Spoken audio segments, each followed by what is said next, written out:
இந்திய ராணி, sex slave, எரிந்த பிணங்கள் நிறைந்த அறை. இதுதான் highlighted points of the story. இது ராணி துர்காவதியின் கதை. ராஜ்புட் இளவரசியான ராணி துர்காவதிக்கும் கோந்த்வானா அரசரான தல்பத் ஷாவுக்கும் திருமணம் நடக்குது. பட் அன்பார்ச்சுனேட்லி அவங்க கணவர் கொஞ்ச நாள்லயே இறக்குறாங்க. அந்த நேரம் அவங்க மகன் வீர் நாராயணுக்கு 5 வயசு தான். கஷ்டமாவே இருந்தாலும் அதையெல்லாம் கடந்து வந்து தன் மகன் வளர்ந்து இந்த நாட்டுக்கு அரசனாகிற வர தான் இந்த நாட்டை பாத்துக்கணும்னு மொத்த ராஜ்யத்தையும் தன்னோட கைக்குள்ள கொண்டு வராங்க. இப்படி இருக்க பக்கத்து நாட்டு அரசன் பாஸ் பஹாதூர் ரொம்ப பஹாதூரா ராணி துர்காவதியை எதிர்த்து போருக்கு வந்து தோல்வியை தழுவுறான். இந்த ராணி துர்காவதியின் வெற்றி பல நாட்டு அரசுகளின் கவனத்தை அவங்க புறமா திருப்புது. அதுல முகலாய அரசும் ஒன்று. முகலாய அரசன் அக்பரோட தளபதி குவாஜா அப்துல் மஸ்ஜித் அசஃப் கான். புரியுது, பெரிய பேரு, சரியா ப்ரொனவுன்ஸ் பண்ண நானும் தெரியல, அசஃப் கான் வச்சுக்கலாம். இந்த அசஃப் கானோட கவனம் ராணி துர்காவதியின் ராஜ்யத்தின் செல்வங்கள் மேல மட்டும் இல்லாம ராணி துர்காவதியின் மேலையும் விழுது. அவங்க அழகின் மீது மோகம் கொண்ட இவன் தன் அரசர் அக்பர் கிட்ட அனுமதி வாங்கிட்டு 10,000 பேர் கொண்ட படையோட கோந்துவானாவை நோக்கி போறான்.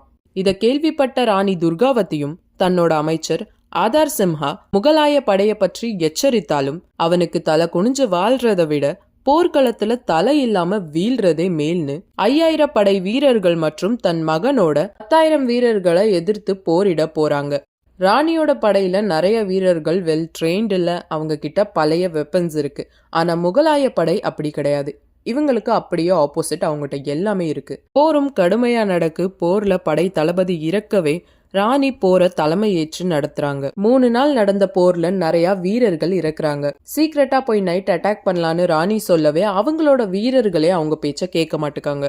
ராணி துர்காவதியின் மகன் 3 முறை முகலாய படைய உடைச்சு முன்னேறினாலும் ஒரு கட்டத்துல அவங்களுக்கும் காயம் படுது. ராணி அவங்கள போர்க்களத்துல இருந்து போக சொல்லிடுறாங்க. அவங்களோடயே பெரும்பாலான படை வீரர்கள் போறாங்க. ராணி கிட்ட இப்போ இருக்கிறது 300 வீரர்கள் தான். அப்பவும் ராணி முகலாய படையை எதிர்த்து போரிடுறாங்க. அவங்களுக்கும் அதிகமா காயம் படுது, மயங்குறாங்க. மயக்கம் தெளிஞ்சு பக்கத்துல இருக்கிற அவங்க வீரன் கிட்டயே என்ன கொன்றுன்னு சொல்றாங்க. அத அந்த வீரன் மறுக்கிறான். அப்போ ராணி தன்னோட குருவால உருவி தன்னையே குத்திக்கிறாங்க. ஒருத்தங்கிட்ட தன்னோட மானத்தை இழந்து வாழ்றதை விட சாகிறதே மேல்னு முடிவு பண்ணிட்டாங்க. அந்த இடத்துலயே ராணி இறந்தும் போறாங்க. பா, என்ன ஒரு வீரமங்கை. அடுத்து அசஃப் கான் கோந்த்வானா கோட்டைக்கு போய் செல்வங்களை கொள்ளையடிக்கிறான். தப்பிச்சு வந்த இளவரசனும் கொல்லப்படுறாங்க. அப்போ அரண்மனையில ஒரு அறைய திறக்கவே பல பெண்களின் சடலம் கருகி கிடக்கு. எஸ், அவங்க ஜோஹார் பெர்ஃபார்ம் பண்ணாங்க. அவங்களும் எதிரிக்கிட்ட மானத்தை இழந்து வாழ விரும்பல. அதுலயும் ஒரு பெரிய கட்டைக்கு பக்கத்துல நின்னதால 2 பெண்கள் காப்பாற்றப்படுறாங்க.